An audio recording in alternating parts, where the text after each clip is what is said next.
that all the singers are doing. So it's been so long since I toured that I was like, what the hell? We're gonna do a concert before the concert? That's screw it, I'll do it, man. But the cool thing about it is it gives me a chance to bullshit with y'all a little bit before the show, because I don't get a chance.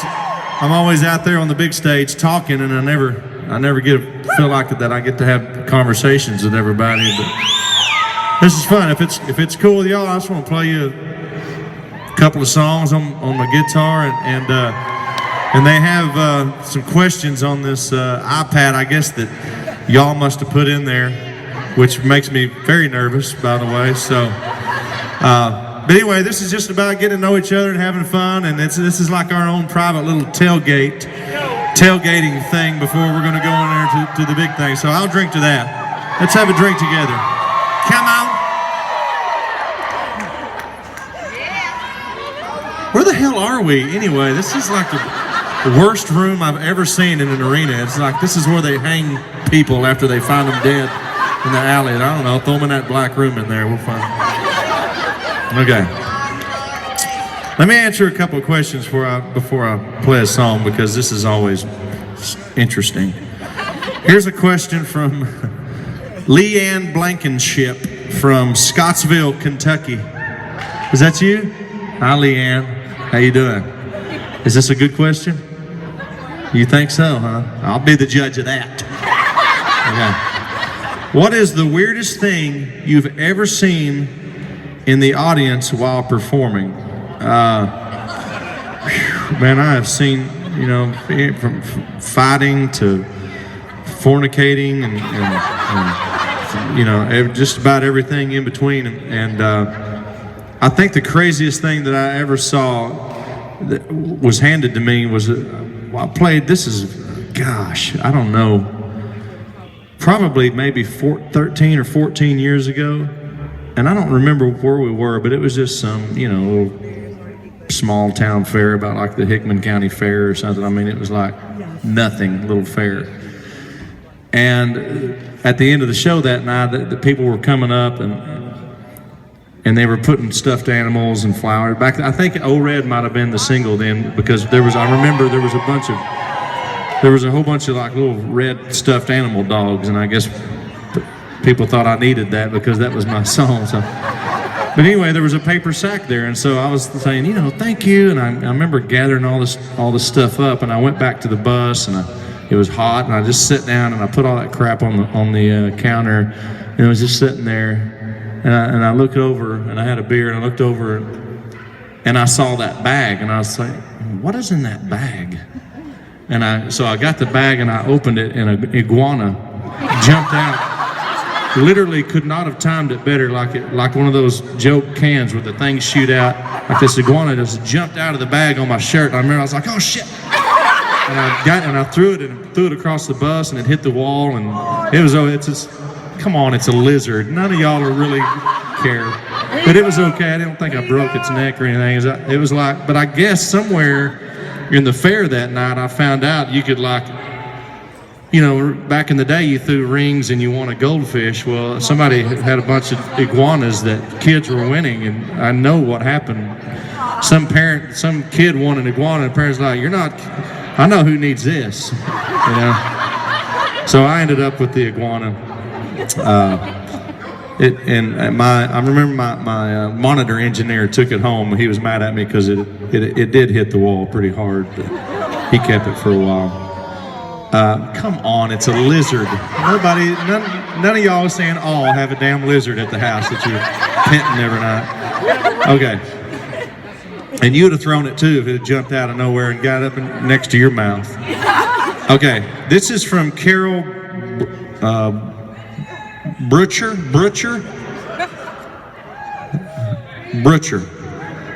from Nashville, Tennessee. And she says, back when you were singing for tips in a jar in Nashville, what was your favorite bar to perform? I never got a damn tip, I can tell you that much.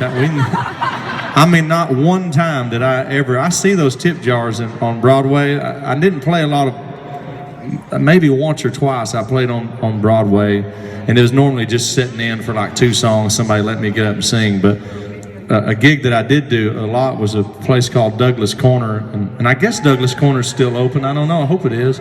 Is it?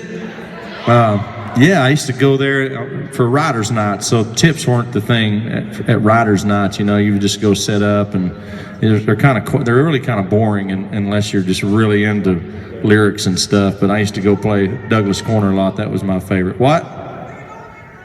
No. Is that where we're going to go? We're going to go to Douglas Corner?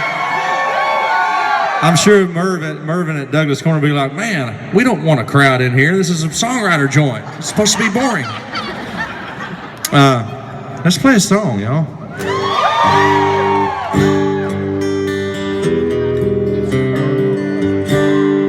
What am I going to sing, though? That's the question. Little Pink Houses! I can't understand anything y'all are saying. I heard that. Did you say Austin? I'll do Austin. Let's do it.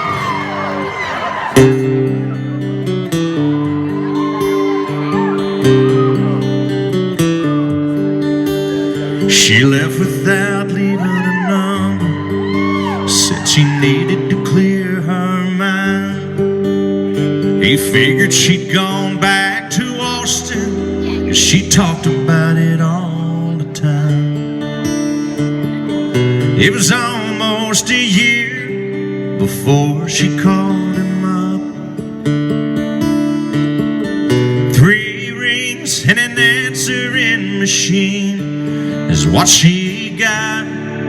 If you're calling about the car I sold it, if this is Tuesday night I'm bowling. If you got something to sell, you're wasting your time.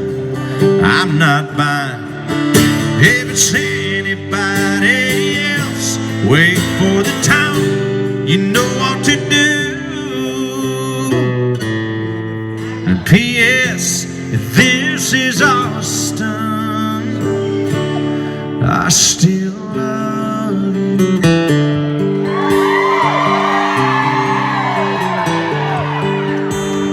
The telephone fell to the counter. She heard, but she couldn't believe. What kind of man would hang on that long? What kind of love that must be. She waited 3 days, and she tried again. She didn't know what she'd say, but she heard 3 rings, and then if it's Friday night, I'm at the ball game, and first thing Saturday, if it don't rain, I'm headed out to the lake, and I'll be gone all weekend long. But I'll call you back when I get home on Sunday afternoon. P.S. if this is Austin, I still love you. Oh, this time she left her number, but not another word. Then she waited by the phone on Sunday evening, and this is what he heard. If you're calling about my heart, it's still yours. I should have listened to it a little more, then it wouldn't have taken me so long to know where I belong. And by the way, boy, this is no machine you're talking to. Can't you tell this is Austin, and I still love you.